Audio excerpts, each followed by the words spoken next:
gracias por venir, por la parte que me toca, sobre todo por las horas que son, por lo que está cayendo fuera, en fin, porque es viernes, entonces ya tengo que estar agradecidísima y sobre todo muchísimas gracias por la invitación también a la organización, porque realmente bueno, me gusta mucho venir aquí. Mi apellido engaña, no soy gallega y también me vais a perdonar porque no hablo gallego, voy a hacerlo en castellano, pero mi padre sí que lo era. Así que por eso digo que también tengo un vínculo bastante bonito, ¿no? con vosotros y con vosotras. Bueno, vamos a empezar. He preparado una serie de diapositivas, un relato y una serie de ejemplos que os quiero contar, pero también me gustaría que, hombre, somos bastantes, diré, pero también es como bastante acogedor el sitio, ¿no? Entonces que nos lo tomemos como, voy a decir una conversación si queréis, es decir, si en algún momento os brota algo que queréis decir en alto, por favor, hacedlo.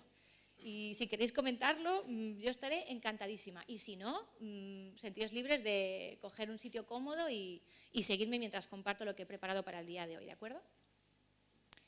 Imaginación, futuro y diseño, en la encrucijada de lo posible. Quedaros con lo de lo posible, ¿vale? Que creo que marca bastante mi trabajo. Empiezo con una bio, sobre todo para que veáis qué hago, por qué me dedico a lo que me dedico y cómo ha sido mi trayectoria, porque creo que puede ser útil para cualquier persona, ya que para mí fue muy útil ver a personas que venían del diseño y poco a poco fueron transformando su práctica a algo menos dogmático o fueron transformando lo que hacían como diseñadoras y diseñadores y construyeron una práctica que en su momento me parecía muy extraña, pero a día de hoy es algo muy habitual, que es el diseño de futuros. ¿Habéis escuchado alguna vez diseño de futuros? ¿Qué es? Decidme sí o no. ¿No? Bien, bueno, pues nada. Pues así lo tengo más fácil y os lo cuento yo. Yo empecé hace, ¿qué? 12, 13 años, sí, cuando me licencié. Yo soy licenciada en comunicación visual y diseño gráfico. Y mis primeros años de carrera trabajé en el mundo del branding, haciendo marca, ¿de acuerdo? Con eso pasé a la estrategia de marca. Y poquito a poquito fui pasando sobre todo a esa parte estratégica, a estrategia de negocio.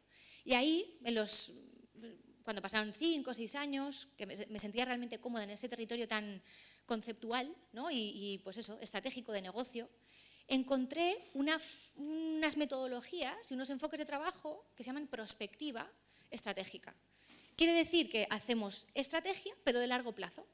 Y tiene mucho que ver con lo que hacen las organizaciones en su día a día, que es pensar en los planes de lo que van a hacer en los próximos 6 meses, 1 año, 2 años, pero nosotros nuestro marco temporal es de los próximos 10. Realmente se basa en lo mismo que como haríamos diseño estratégico, que es investigando, profundizando, encontrando una serie de oportunidades y retos y pensando qué queremos hacer para mitigarlos, solventarlos o pasarlos, ¿no? Pero realmente nuestro marco temporal es un poquito más amplio. Así que ese es mi trabajo. Yo dirijo una compañía, soy la fundadora y directora creativa de un estudio que se llama Invisible, que estamos en Madrid, y nuestra actividad es la investigación cultural, es decir, el análisis de tendencias y cambios de comportamiento, la estrategia, porque a veces son estrategias para ya, o la prospectiva estratégica, que es cuando hacemos proyectos de largo plazo. Y bueno, realmente compagino todo esto con mi labor como profe en otras escuelas. Entonces, en mi día a día, mi materia prima, es decir, con lo que yo trabajo, lo que me encuentro todos los días en reuniones, en proyectos, en entregas, es decir, lo que yo modelo es el futuro. Y se repite constantemente esta construcción de futuros posibles. Hablamos de crear estrategias para adaptarnos a otros futuros posibles, innovar para dar lugar a otros futuros posibles, invitar a otras personas a los proyectos para que nos ayuden a imaginar otros futuros posibles. Es una construcción muy habitual dentro de esta parte de diseño de futuros o de prospectiva estratégica. Y esto viene de aquí. Espera un segundo que estoy midiendo cómo es pasar las diapositivas. Aquí. Viene de aquí. Esto es una visualización muy habitual dentro de los procesos de diseño de prospectiva o diseño de futuros. Probablemente habéis visto muchas veces el doble diamante, ¿verdad? De diseño. ¿Habéis visto en Design Thinking, por ejemplo? Un doble diamante es cuando decimos estamos en una fase divergente y convergente de un proceso. Bueno, pues nuestros procesos de diseño de futuros tienen muchas visualizaciones para hacer ver a las personas dónde estamos dentro de ese proceso. Entonces, esto que se llama cono de futuros, realmente es como si yo tuviese desde aquí una linterna.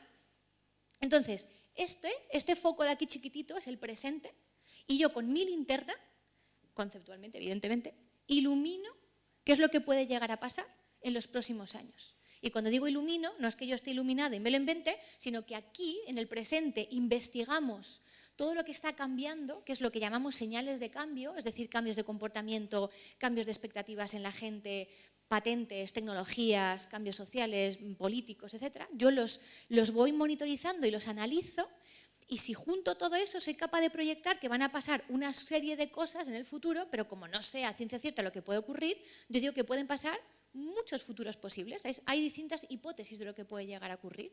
Y luego las compañías lo que hacen es prepararse para distintas hipótesis de lo que les puede afectar, ¿de acuerdo? Pero esto es como un haz de luz, es como si tuviésemos una linterna y yo proyecto distintos futuros.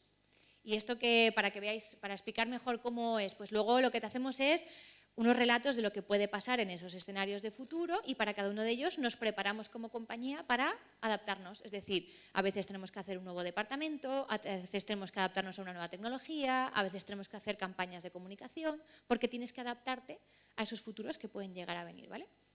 Quedaros solo que con lo de futuros posibles, esa que es mi materia prima, viene de aquí, de esta visualización, porque no te puedo decir lo que va a pasar en el futuro, jamás. Te puedo decir qué futuros, qué posibilidades hay, qué hipótesis hay de lo que puede llegar a pasar en los próximos años. Vale. Pero, si veis,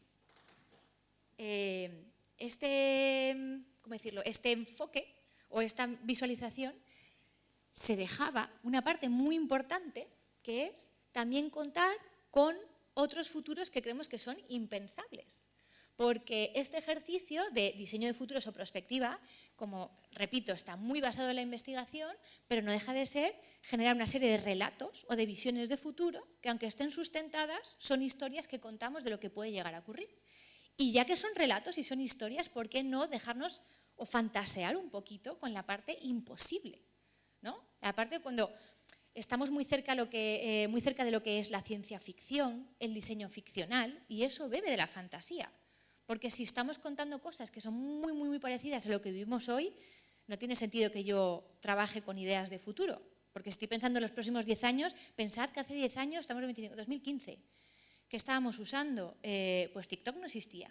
La IA, hombre, existía en los entornos ¿no? En el ámbito científico, pero vamos, ni por asomo hubiésemos pensado hablar de algo de ChatGPT. Entonces, por eso digo que como hacemos visualización de futuro, necesitamos que sea muy radical. Si es muy parecido a lo que decimos que va a pasar hoy, no tiene sentido. Por lo tanto, esta parte de los futuros imposibles, absurdos, son muy importantes, porque ahí encontramos materia prima para que luego las empresas, ojo, y no solo empresas, colectivos, gobiernos, ciudades, es decir, ciudadanos, también trabajamos en este tipo de enfoques de futuro, ¿vale?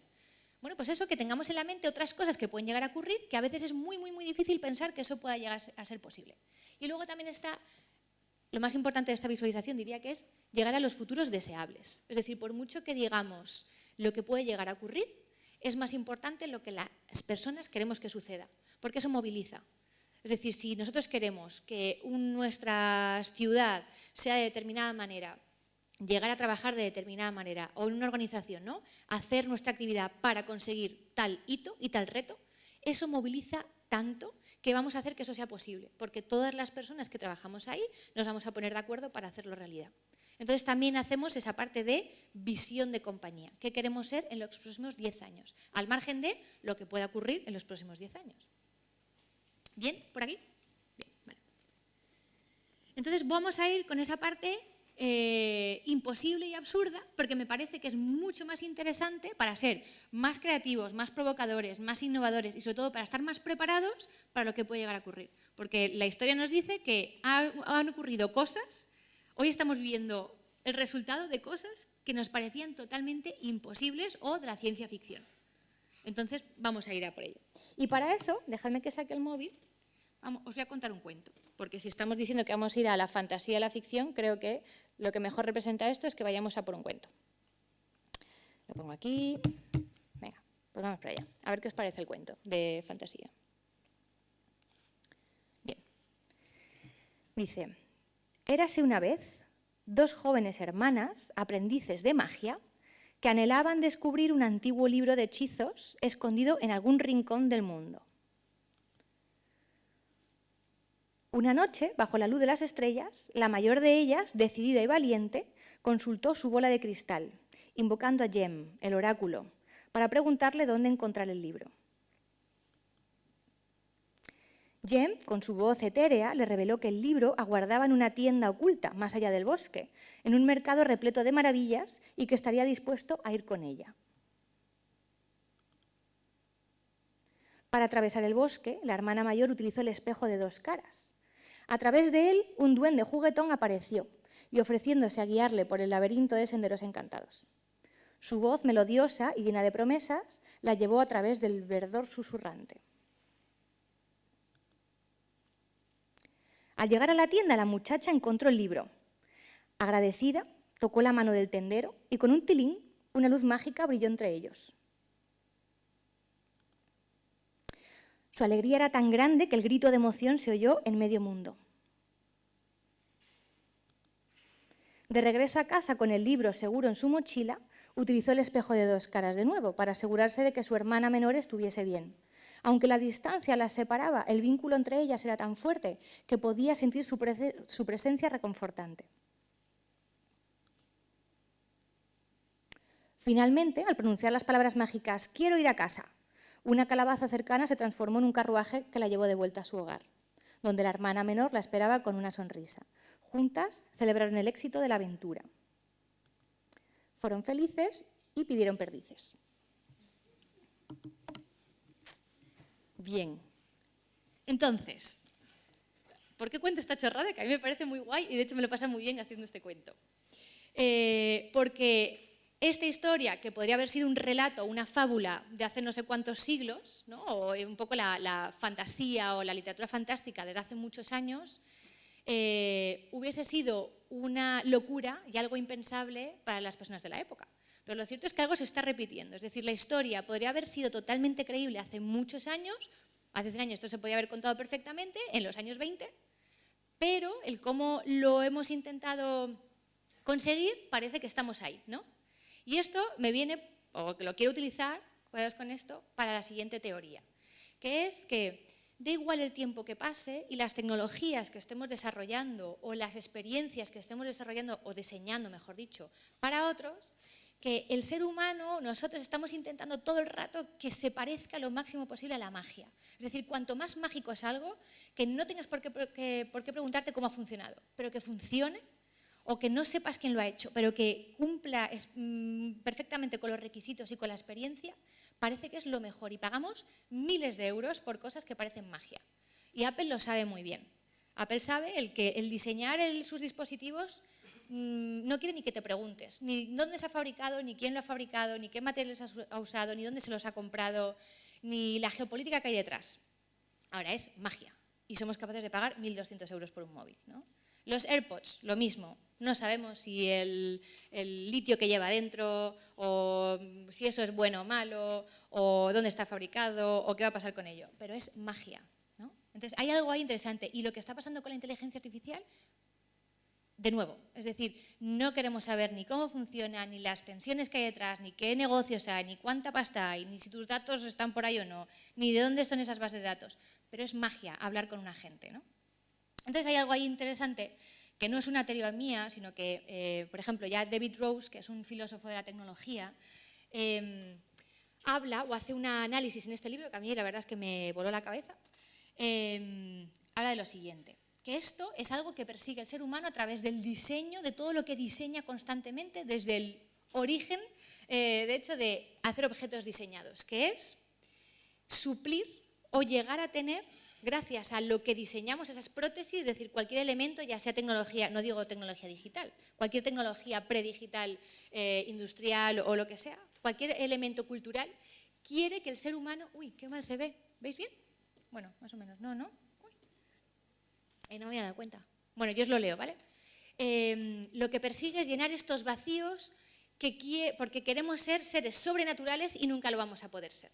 Entonces lo que dice es que cualquiera de las cosas que diseñamos a nuestro alrededor lo que quiere es ayudarnos a estar más cerca de tener omnisciencia, de tener capacidad de saberlo todo, o llegar a tener poderes telepáticos y tener conexiones, ¿no?, entre otras mentes y otros seres humanos, tener una sensación de seguridad plena, llegar a la inmortalidad, conseguir la teletransportación o una expresión sin límites. Y diréis, qué tontería. Pero, bueno, pues esto es un ordenador cuántico, ¿vale? Es la computación cuántica. Evidentemente no os voy a meter en este saco como diseñadores, pero bueno, este tipo de desarrollos tecnológicos lo que permite es tener todo el conocimiento y la información a la vez, ¿no? Y sacar el máximo provecho de todas estas operaciones matemáticas. Telepatía, que es lo que nos está llamando tanto la atención de nuestro chat GPT, que parece que hablamos con nosotros mismos o con algún tipo de ente que es capaz de leernos los pensamientos más profundos, ¿no? Seguridad, la batalla que está ganando Apple, que por eso hay muchas personas que estamos dispuestas a pagar a estas marcas o a esta compañía más que a otras, ¿no? Con el tema de los datos. La inmortalidad. Un segundito. Es que no sé, aquí. No sé si habéis visto el documental que hay en Netflix de este hombre, ¿no? De Brian Johnson, pero es un multimillonario norteamericano que está obsesionado con que va a conseguir llegar a la inmortalidad porque está experimentando con su propio cuerpo, ¿no? Y está haciendo todo tipo de inversiones con su propio dinero para conseguir que la tecnología le ayude. Teletransportación. A ver, que realmente no sé dónde pasan las diapositivas. Aquí. Con este tipo de dispositivos, ¿no? Ya desde una videollamada ya es un ejercicio de teletransportación absoluta. Yo tengo, bueno, todos, conversaciones con personas que están a kilómetros de distancia, ¿no? Pero parece que estamos, bueno, que esa carrera o esa intención como que no la dejamos atrás. Hemos encontrado un filón y parece que nos parece interesante el hecho de poder comunicarnos así con las personas. O expresión, como lo que ocurre con las redes sociales, ¿no? Diré que creéis que, bueno, si tuvierais que decir, ¿qué tienen en común todas estas cosas, más allá de, bueno, ser tecnología? ¿Alguna intuición? O sea, todos son ejercicios de diseño. Todas estas compañías tienen el diseño casi en el centro, o por lo menos equipos dedicadísimos a que se cumplan no solo las funciones, sino esa parte de deseabilidad por parte de los usuarios, porque en todas ellas hay usuarios. Por lo tanto, tiene que haber un ejercicio de diseño de experiencia de usuario. Y aunque yo los ponga aquí y algunos podemos estar más o menos de acuerdo, el diseño tiene mucho que decir, porque algunas son de alguna manera un poquito creepy, ¿no? O están teniendo mucha influencia en la vida de las personas en estos últimos años. Un segundito. Quiero llegar a esto precisamente porque el diseño, ¿no? Yo digo que el diseño, la investigación, cualquier avance tecnológico y sobre todo esa parte diseñada de experiencia de usuario en sí mismo está construyendo futuro todo el rato. Porque a la medida que somos capaces de dar una nueva funcionalidad, una nueva propuesta de valor, una nueva forma de comunicar a una compañía, una marca que de repente se hace absolutamente deseable y la gente quiere consumirla, todo eso son ejercicios de diseño y propician unos futuros y no otros. Unos futuros de consumo, de extracción de datos, pues sí, con una perspectiva un poquito más capitalista y de repente nos están dando otros que tienden hacia lo social. Porque todas esas grandes marcas o compañías realmente están rigiendo el mundo y la vida de las personas. Pasamos horas en las redes sociales, como digo, nos gastamos nuestro dinero en gadgets, ¿no? Como casi con una fe religiosa hacia una marca, o son tecnologías que están mediando y que van a tener implicaciones reales en la vida de la gente. Entonces, como diseñadores, estamos diseñando y marcando el futuro con cada pequeño acto que hacemos y cada decisión de diseño que hacemos. A ver. Venga, pues vamos allá. Os voy a contar alguna cosa, algún ejemplito de por qué el diseño, creo que no hace falta explicarlo, pero cómo construye futuro, ¿no? Y cómo con cada decisión avanza un poquito más hacia unos futuros y de repente no otros. Por ejemplo, evidentemente no hemos vivido esta época, lo que tenemos son ciertos vestigios o pruebas, ¿no? o restos de cómo se representaba la sociedad de la época. Pero lo que vemos en este caso, que es un grabado del siglo XIX, representaba la vida doméstica, en este caso de las mujeres, ¿no? En una casa francesa. Y como vemos, a mí me parece maravillosa, es preciosa, podemos ver cómo era el mobiliario, cómo se generaba la vida doméstica pues eso, intergeneracional en la casa, algunos a lo mejor cómo eran los utensilios de cocina, que pueden ser más o menos similares a cómo son ahora, etc., ¿no? Pero es un espacio gigante y probablemente las casas de la época fuesen súper grandes. Entonces, A mí lo que me viene a la cabeza con esto es el tiempo o las horas que dedicarían las mujeres a ordenar esto sería alucinante, ¿no? Proporcional al espacio que tenían que ordenar, que limpiar, que gestionar, y cuanto más grande era la casa o más gente había en la familia, más tareas había que hacer, ¿no? A ver, un momentito. Entonces, para estas personas que estaban ahí, lo improbable o lo totalmente absurdo sería pensar que había otras formas de vida. Es decir, es como funciona la sociedad. Y era un rol, tenían un papel y el entorno doméstico es el que es. Era como, ¿no?, totalmente imposible o impensable pensar que había otras formas de vida, pero a la que aparece personas que ponen en cuestión las formas de vida habituales y que no dan por hecho que el futuro va a ser así, da igual los años que pasen, es cuando poquito a poquito cambian las cosas. Por el hecho de pensar que hay un futuro distinto al que cómo proyectamos o lo que estamos viviendo hoy, es como si movieses un poquito una pelota, ¿no?, como si dieses una patada a una pelotita y movieses la aguja un poquito más hacia otros futuros que a lo mejor la gente no es capaz de imaginar. Perdona, es que no entiendo muy bien dónde... Ah, aquí, perdón. ¿Qué ocurre? Esto es posterior, evidentemente, esto es principios del siglo XX, pero si hay de repente personas que a través del diseño quieren mover la aguja, lo harán. Por ejemplo, este es un ejercicio de diseño puro, se llama la cocina de Frankfurt, de hecho está en el Museo del Diseño de Londres, está la recreación de esta cocina, porque Margaret Schutte era una arquitecta suiza, creo que sí, que lo que hizo precisamente un estudio del entorno doméstico, del ámbito doméstico en el que la mujer tenía un papel fundamental y sus tareas domésticas, y se dio cuenta de que era imposible, o por lo menos impensable y muy difícil, separarla de ahí, de esas tareas domésticas, y liberar a la mujer por el tiempo que tenía que pasar en la casa haciendo las tareas. Entonces, ¿qué pensó? Hacer el espacio mucho más pequeño, reducir el espacio de donde tenía que hacer su trabajo del día a día para que luego pudiese emanciparse y hacer otras cuestiones. Entonces, es el primer ejercicio en el que se muestra una cocina moderna en el que ella pensó que en cuestión de 10 metros o metros cuadrados tuviese todo a mano. Y entonces, cualquier cosa que tuviese que hacer en el día a día iba a tardar mucho menos tiempo y luego podría hacer cualquier otra cosa. La emancipó a través del diseño. A mí me parece interesantísimo este ejercicio, además todo como muy compartimentado, pero aquí la cuestión era el tamaño. Ella pensó que cuanto menos tamaño, menos tiempo tiene que pasar la mujer haciendo las tareas. Y es una preciosidad esta recreación en el Museo de Londres. Vale. Por otro lado, también el diseño plantea futuros, no para bien, sino o no para todos, como a lo mejor podía ser Margaret Schutte, que quería emancipar y liberar. También los ejercicios de diseño y las decisiones de diseño hacen que unos tengan un futuro y otros no. Por ejemplo, que este tipo de mobiliario urbano que tiene una intención, ¿no?, pues que las personas no nos podamos sentar y que no podamos utilizar el espacio público para nada, son ejercicios de diseño. Entonces, para muchos ciudadanos o personas que estén en la calle será útil, pero probablemente para otras no. Entonces, cada ejercicio de diseño creo que es un statement o algo que muestra la voluntad de qué futuro quiere crear y co-crear las personas que toman esas decisiones. A ver. Vale. Con un tinte más positivo esta vez. ¿Conocéis a Lacaton y Basal? Son una pareja de arquitectos franceses que su moto o su forma de trabajar es no tirar nada, es decir, reparar o restaurar o respetar lo que hay ya en el lugar para mantener la identidad pero sobre todo mejorar la vida de las personas. Es cómo podemos mantener y mejorar la vida de las personas.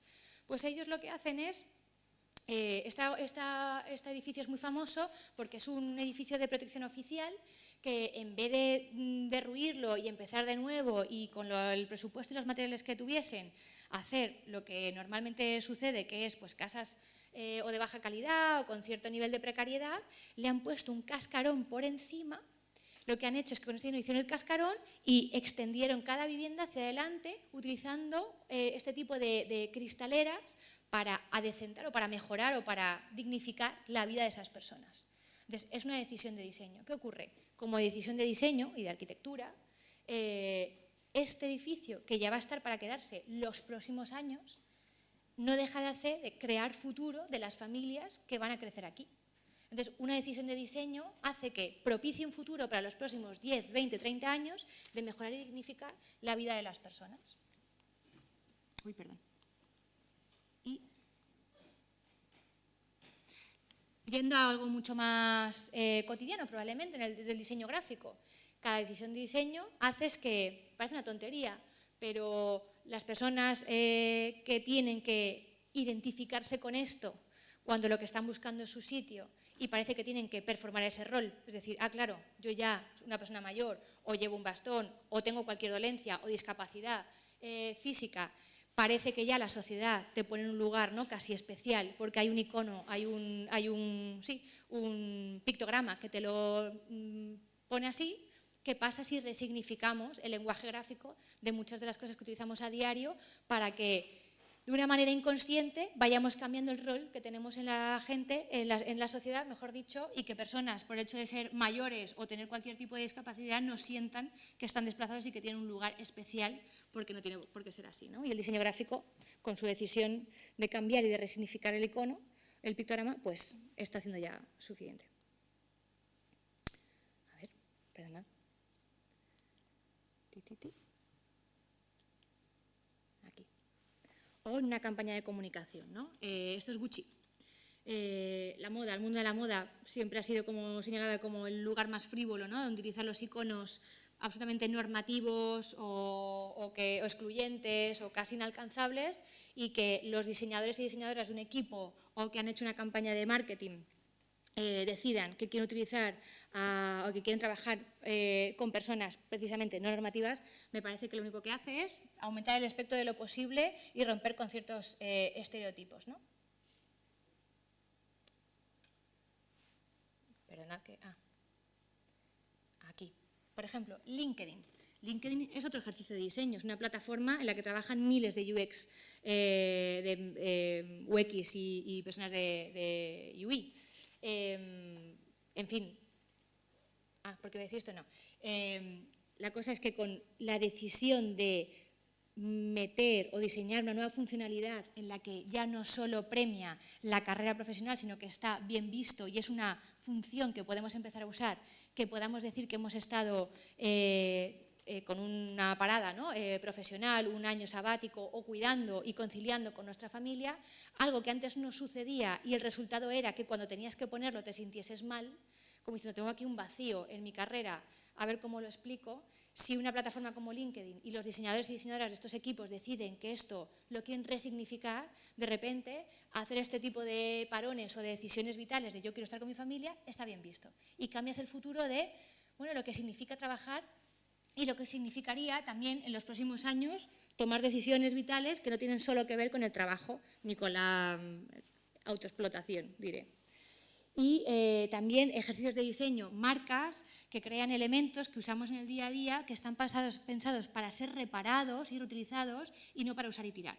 Ahora mismo hay una tendencia muy fuerte con la reparación, evidentemente con la segunda mano y la reutilización, pero sobre todo con la reparación, hasta el punto que, si no me equivoco, ya es oficial que hay una ley de reparación, sobre todo para elementos tecnológicos, ¿no? Pero es una decisión de diseño, que se pueda reparar o no, que se pueda superar en componentes o que no, que pueda ser reutilizable o no. Y luego este tipo de cafés o de lugares de encuentro donde la gente puede reparar sus cosas, donde la gente se enseña entre ellas, o marcas que te dejan, ¿no?, que son totalmente transparentes en el uso y en el cómo se descompone el objeto, y tú puedes hacer con ello lo que quieras. Perdonad, es que voy muy lenta con esto, no sé por qué.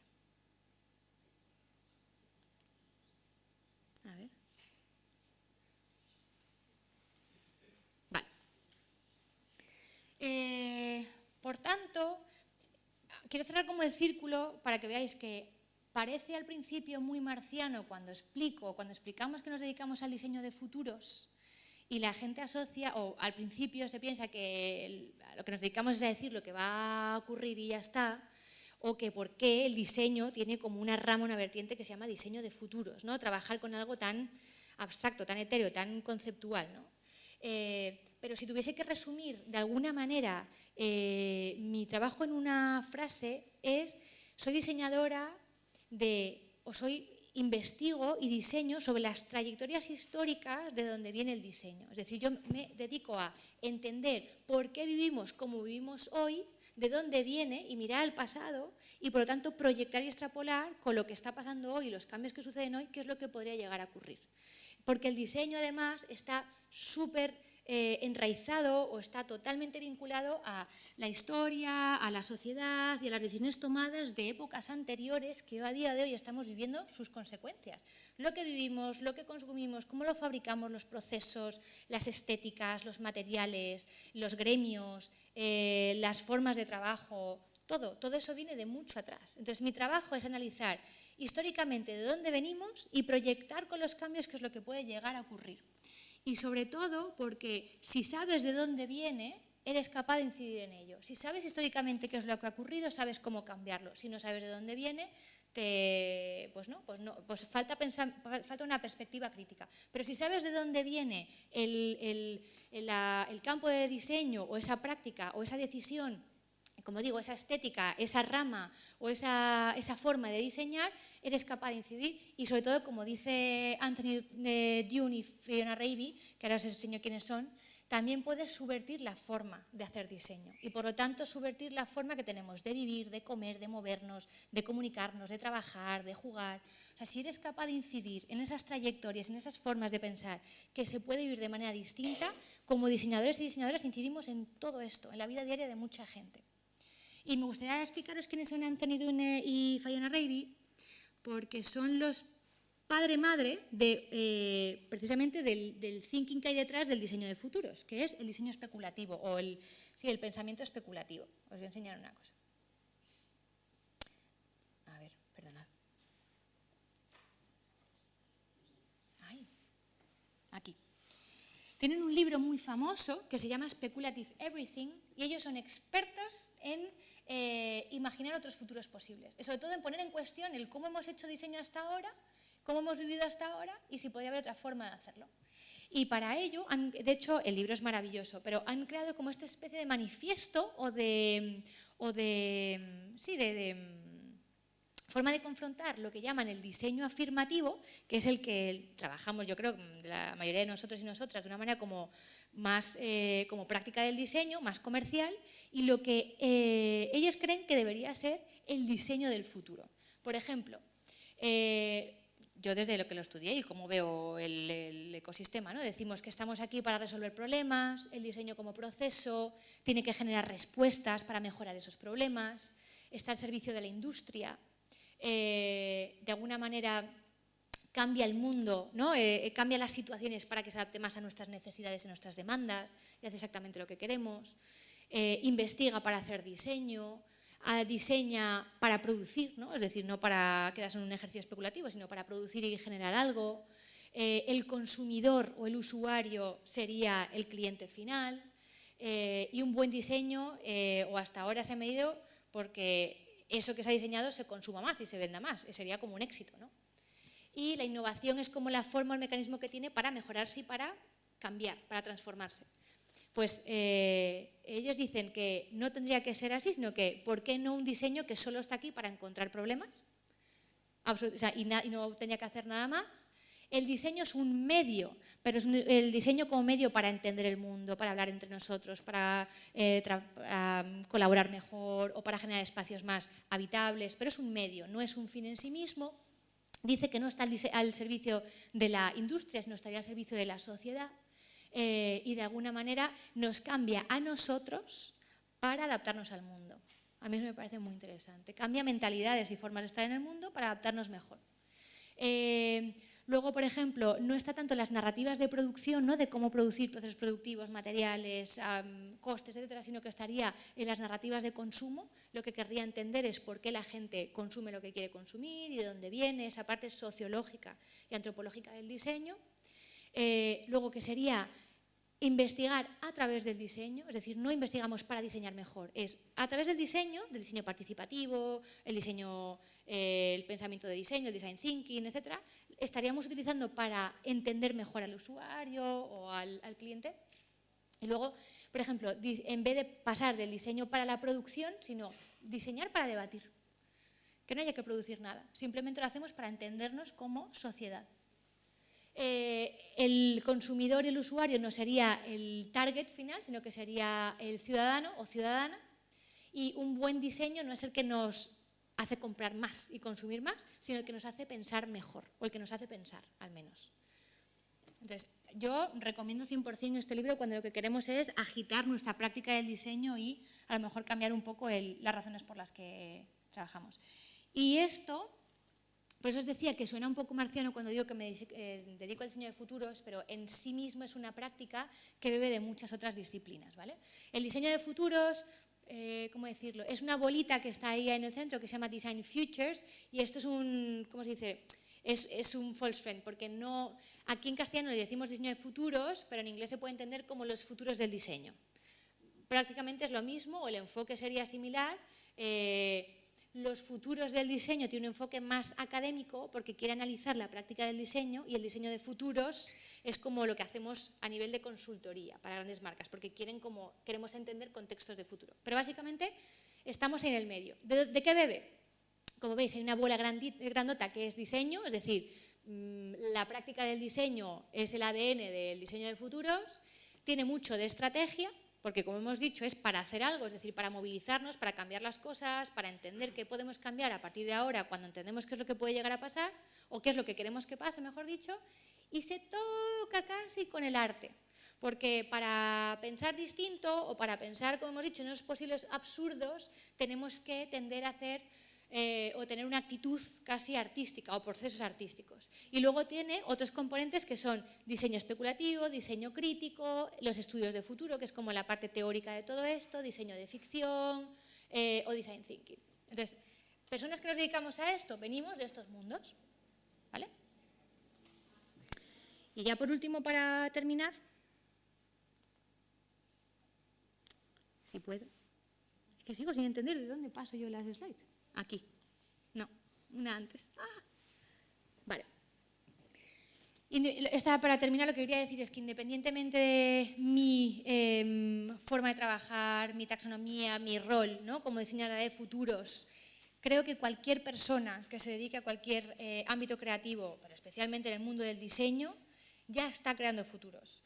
Y que de alguna manera lo que podemos inyectar o el papel fundamental que podemos tener en este mundo en el que evidentemente hay una falta de capacidad de pensar a largo plazo, de optimismo, de ganas, ¿no?, de pensar, porque estoy segura que si os pregunto a cada uno de vosotros y vosotras que si tenéis ganas de lo que puede llegar a pasar en el futuro, algunos me diréis que sí y otros que diréis que no, que pinta bastante, ¿no?, incierto.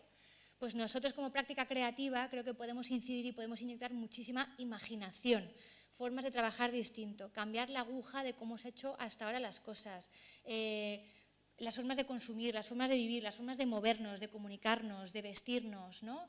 Y como digo, pues eso, dotar de cierto optimismo y ganas a las siguientes generaciones o a las sociedades que estamos aquí compartiendo espacio. Así que nada, muchísimas gracias.